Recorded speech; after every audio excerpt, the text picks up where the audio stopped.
네, 오늘 남북은 오전 10시부터 판문점 북측 통일각에서 정상회담 준비를 위한 고위급 회담을 개최합니다. 중국 양제츠 중국 외교 담당 정치국 위원이 북중 정상회담 결과를 설명하기 위해 오늘 방한하는데요. 네, 이 시간 전문가와 함께 자세한 얘기 나눠보겠습니다. 김용현 동국대 북한학과 교수 나오셨습니다. 어서 오세요. 어서 오세요. 네, 안녕하십니까. 네, 정상회담 합의 이후 남북의 첫 고위급 회담인데요. 네. 회담에는 우리 측 수석 대표로는 조명균 통일부 장관이, 북측에서는 리성건 조국평화통일위원회 위원장이 나오는데 오늘 어떤 논의가 주로 이루어지게 될까요? 일단은 이번 고위급 회담에서 가장 핵심적인 의제는 날짜를 잡는 겁니다. 예. 이번 정상회담이 4월 말 정도로 확정이 돼 있지만 정확한 날짜는 아직 정리가 안 돼 있습니다. 그래서 날짜를 정확하게 확정하는 것. 두 번째는 정상회담에서 무슨 이야기를 나눌 것인지, 양 정상이 무슨 이야기를 나눌 것인지. 우리 측에서는 이미 한 서너 가지의 입장을 정리를 했습니다. 비핵화 문제, 그다음에 항구적인 평화체제 구축 문제, 남북관계의 담대한 발전, 이 세 가지를 일단 놓고 있는데 이 문제를 중점적으로 이번 의제에 올리느냐 하는 문제, 이것이 중요한 또 하나의 관건이다 이렇게 봐야 될 것 같습니다.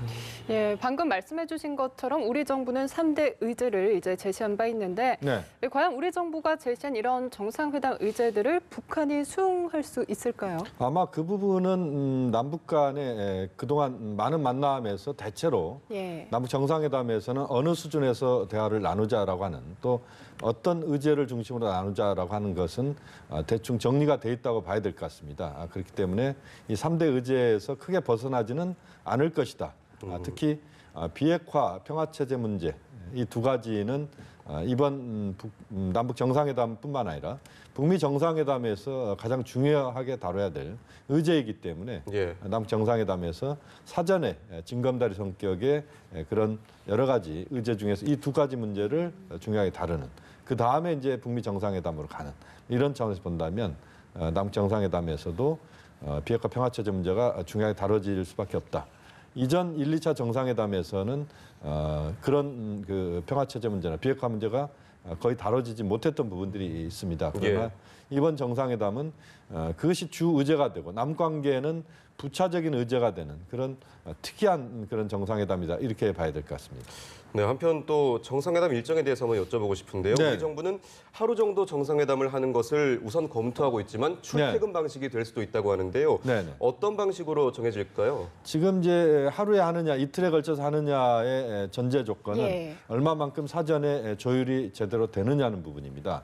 3대 의제를 비롯한 여러 의제들이 있겠지만 그 의제들을 얼마만큼 사전에 이번 고위급 회담 또는 앞으로 실무회담도 몇 차례 걸쳐서 진행될 것이고, 필요하다면 고위급 회담도 한두 차례 더 이루어질 수 있다고 봅니다. 예. 그 회담에서 의제를 정확하게 조율해내고 남북이 공감대를 형성할 수 있는 그런 그 상황들을 만들어낸다면 정상회담은 당일 하루로도 끝날 수 있다, 이렇게 봐야 될 것 같고요.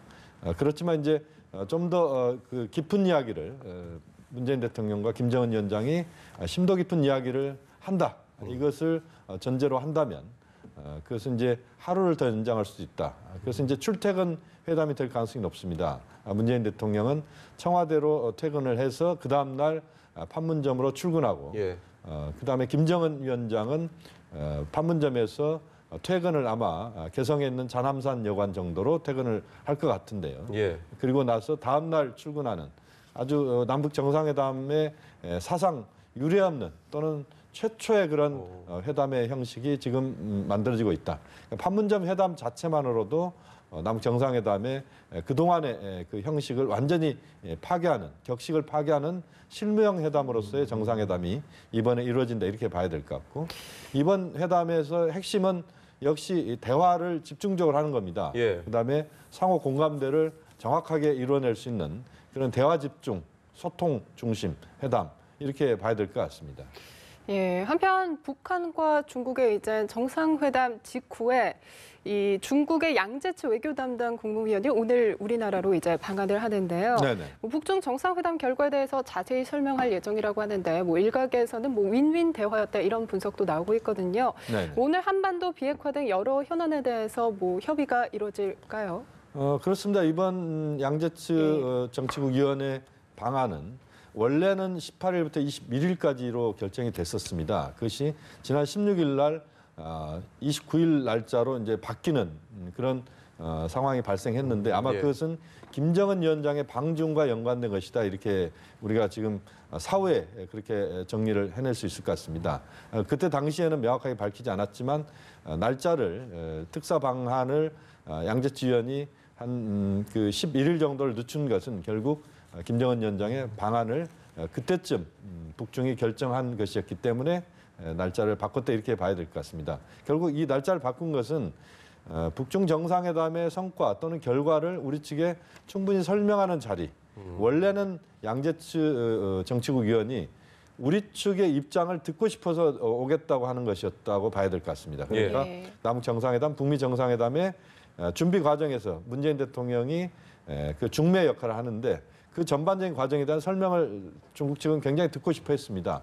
여기에 대한 설명을 듣고 싶어 했지만 김정은 위원장의 방중으로 오히려 이제는 북중 정상회담의 성과, 북중 정상회담에서 시진핑, 김정은 두 사람이 어떤 이야기를 나눴는지를 우리 측에 또 설명하는, 또 우리가 또 그동안 했던 것을 설명하는 그런 양쪽의 설명이 이루어지는 중요한 한중간의 그런 회담이 이번 정용 실장과 양재츠 정치위원 사이에 이루어진다. 그리고 아마 내일 정도에는 문재인 대통령을 양재츠 정치위원이 방문을 해서 예방을 하면서 예. 전반적인 한중간에 특히 시진핑 주석의 구두 메시지 또는 친서를 전달하는 그런 상황이 만들어질 가능성이 높다. 이렇게 전망이 됩니다. 네, 양재치 위원이 방한하는 것도 그렇고 원래는 네. 남북미 3자 회담 구도로 흘러가고 있었는데 중국이 끼어든 형국이 됐습니다. 북중 정상회담이 이 비핵화 논의에 대해서 남북 또 북미 회담에 어떤 영향을 미치게 될까요? 이번에 이제 남북미 정상회담을 우리가 한번 생각을 했고 문재인 대통령도 그 가능성을 이야기를 했습니다. 그렇지만 이제 북중 정상회담으로 인해서 중국의 역할, 중국이 어떻게 보면 비상등을 켜고 지금 들어왔다 이렇게 봐야 되는데 예. 그것은 우리가 예견된 상황이었다 이렇게 말씀드릴 수 있습니다.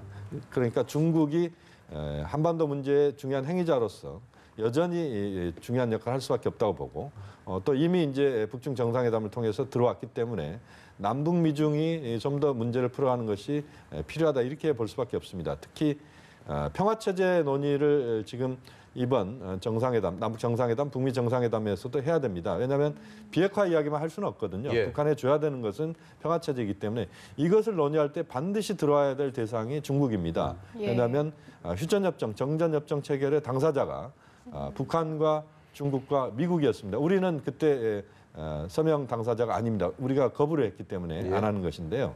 어쨌든 이런 중국이 평화협정을 체결하는 데 있어서 또는 평화체제를 구축하는 데 있어서 중요한 당사자이기 때문에 이번에 남북 정상회담, 북미 정상회담 이후에 또는 그 중간 과정에서 일련의 만남 속에서는 남북 미중이 함께 만나는 시간도 갖는 것이 상당히 중요하고 그것은 평화체제를 논의하는 중요한 자리가 될 수밖에 예. 없다. 이렇게 말씀드릴 수 있습니다. 일단 청와대도 중국의 비핵화 대화 참여에 긍정적으로 이제 보고 있는데요. 네네. 한편 청와대는 남북미 정상회담 구상 대신에 한국과 미국 그리고 중국과 이제 북한 이렇게 2+2 회담을 추진하는 방안도 검토하고 있다는 후문인데 네. 이에 대해서는 어떻게 보세요? 그렇습니다. 지금 이제 2+2는 평화체제 논의를 하는 데 있어서 우리가 대체로 그렸던 그림이고 현재도 유효한 그림이다 이렇게 봐야 됩니다. 예. 결국 한반도 문제를 풀어가는 데 있어서 핵심적인 사안은 북한의 비핵화 이 부분은 명확합니다. 그리고 그 비핵화를 관철시키기 위해서는 역시 북한의 체제 안전 보장이 분명히 또 들어가줘야 되는 부분입니다. 그래서 이제 평화체제 논의로 갈 수밖에 없는 것이고 한반도에서의 지금 현재 상태는 정전 상태이지 않습니까? 예. 그러니까 잠시 전쟁을 중단하고 있는 상태입니다. 그 정전 상태를 평화 상태로 완전한 평화 상태로 바꿔야 된다. 또 중간 과정에서 아마 종전선언이 이루어질 가능성이 있다고 보는데 예. 이 종전선언도 역시 중국이 함께 할 수밖에 없는 겁니다. 왜냐하면 중국도 한국전쟁의 참전 당사자이기 때문에 이런 것들을 전체적으로 정리하는 부분은 역시 중국이 함께 할 수밖에 없다라고 봐야 될 것 같고 또 그 과정에서 미국 입장에서는 좀 부담이 있는 부분도 있을 수 있습니다만 그러나 현재 상태에서는 남북 미중이 함께 이야기를 하는 남북 관계 중심으로 가고 또 북미 관계 중심으로 가면서도 또 그것을 두텁게 안정적으로 끌고 갈 수 있는 남북 미중의 틀, 또 거기서 좀 더 나아간다면 중국, 북한, 한국, 미국 플러스 또 일본, 러시아까지 포함하는 이런 구도로 가면서 궁극적으로 육자회담으로 가는 그 틀 속에서 북한 비핵화가 명확하게 이루어지는 이 구도가 가장 좋은 그림이라고 볼 수 있습니다. 네, 그렇게 중국이 이 대화에 함께해야 된다고 말씀도 하셨고 시 네네. 주석은 한반도 비핵화에 공헌하겠다고 밝히면서 중국의 역할이 긍정적으로 볼 수도 있겠는데요. 네네. 이 중국이 북한의 비핵화까지 보증하는 역할을 할 수 있을까요? 보증한다는 표현은 뭐 적절하지는 않은 것 같습니다. 예. 왜냐하면 그 보증은 역시 국제사회가 전체 북한의 행동을 보증할 수 있을 정도의 어떤 신뢰관계를 만드는 것이 매우 중요하다고 봅니다. 예. 역시 그렇지만 또 하나 중요한 것은 중국이 북한에 갖고 있는 지렛대가 한편으로 있는 것은 사실입니다.